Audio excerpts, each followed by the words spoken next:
Chers frères et sœurs, en ce jour de l'Assomption de Notre-Dame, l'Église nous fait chanter le psaume 44.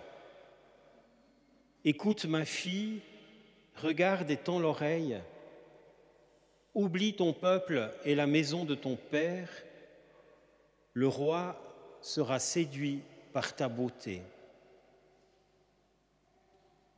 Ce psaume, qui au moment de sa composition était chanté pour les mariages royaux, l'Église le prend pour elle et l'inclut dans la liturgie de l'Assomption.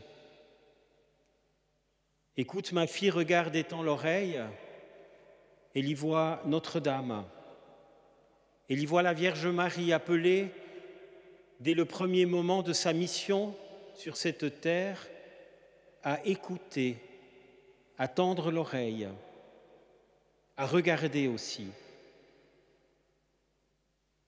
Oublie ton peuple et la maison de ton Père, oublie tout ce qui te retient dans ton histoire, tourne-toi vers lui, le roi sera séduit par ta beauté.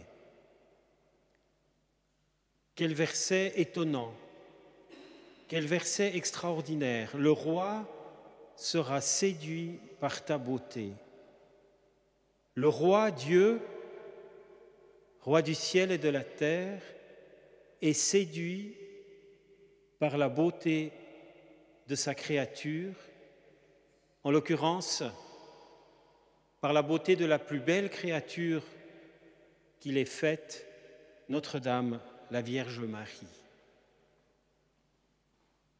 Chers frères et sœurs, si nous regardons l'histoire de Marie, nous ne voyons pas tellement une histoire d'exploits qu'elle aurait accomplis. Nous voyons surtout l'histoire de l'œuvre de la grâce. Tout est grâce, tout est cadeau de Dieu dans l'histoire de la Vierge Marie.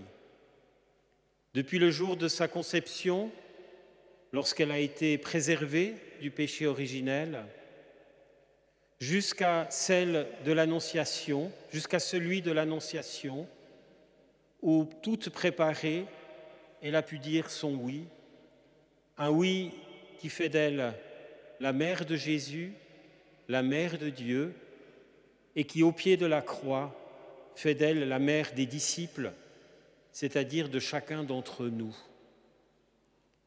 L'histoire de Marie, c'est l'histoire de quelqu'un qui est comblé de grâce, c'est l'histoire de quelqu'un en qui la grâce agit totalement et complètement, en qui il n'y a rien qui ne soit touché par la grâce. Cette beauté de Marie, elle est faite par le Seigneur lui-même. Et c'est cette beauté-là qui séduit le roi, qui séduit le Seigneur, qui fait qu'il appelle à elle, celle qui va devenir notre reine. Chers frères et sœurs, raconté comme ça, il peut nous sembler que l'histoire de Marie soit au-dessus, au-delà de toutes nos histoires à nous. Sommes-nous donc nous aussi comblés de grâce? Quand nous regardons notre vie, parfois, nous en doutons sans doute.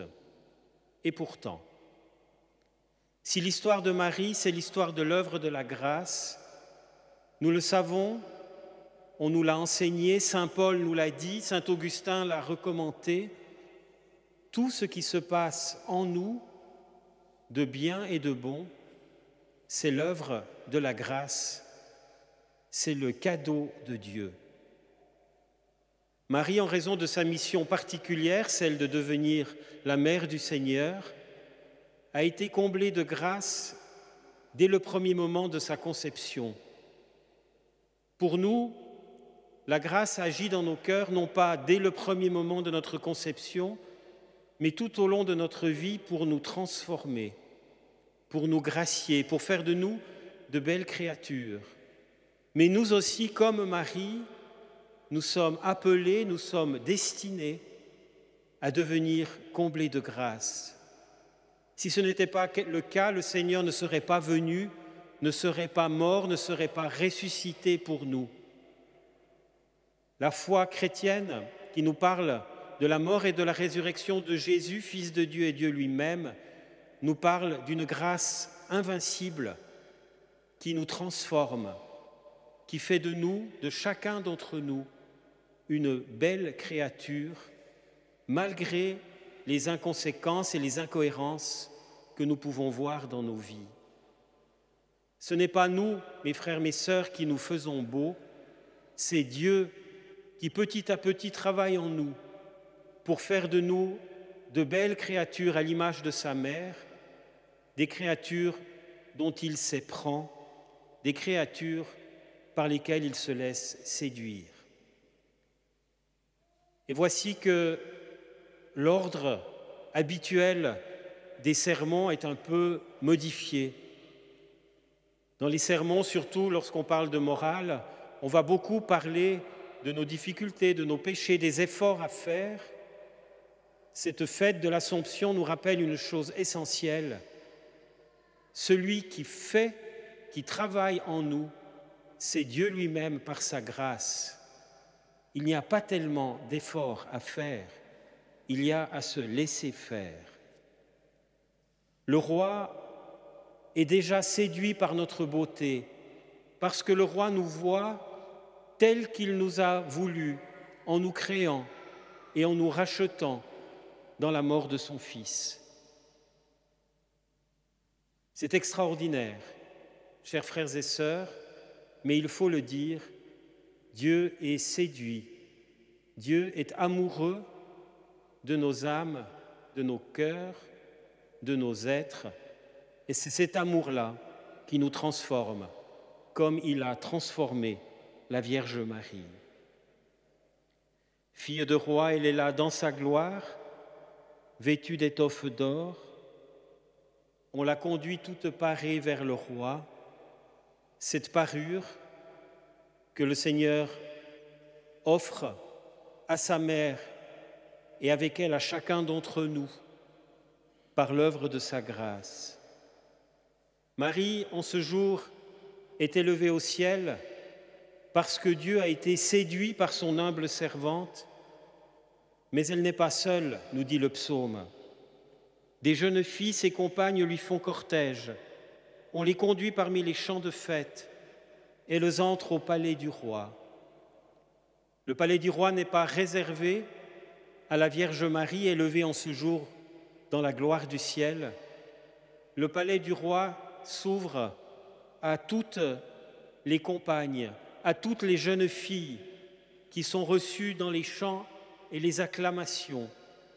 Ces compagnes, ces jeunes filles, c'est chacune de nos âmes devenues belles par l'œuvre de la grâce. Marie est comblée de grâce dès le moment de sa conception. Le Seigneur est né d'elle, est mort et ressuscité pour que nous aussi, au long de notre parcours et à sa fin, nous aussi, nous devenions des comblés de grâce, des compagnes de la Reine pour qui s'ouvrent les portes du palais royal dans la joie et les chants de fête.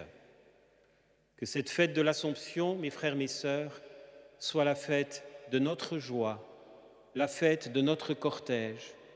Alors oui, oublions un peu notre peuple et la maison de nos pères, oublions les tristesses de notre histoire, oublions un peu les incohérences de notre vie, laissons-nous faire par la grâce. Dieu a été séduit par l'œuvre qu'il a faite en nous, il nous ouvre les portes de son palais. Amen.